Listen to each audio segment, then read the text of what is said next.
I wound up being the only person in the entire world to be prosecuted for selling a firecracker on eBay, even though tons of other resellers were selling it. Cabela's Sporting Goods catalog was selling it. These were being sold all over the place. I was literally the only person in the entire history of the world to be prosecuted for selling those without a permit.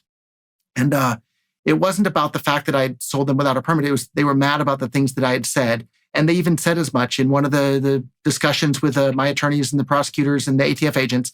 The ATF agent literally at one point, he pounded his hand on the table and said, "You didn't hear the things that he said," referring to me calling them murderers for literally. And if you burn to death a bunch of kids, you're a murderer. And that's exactly what they did. And so I wound up actually signing a plea deal to do 10 months in federal prison.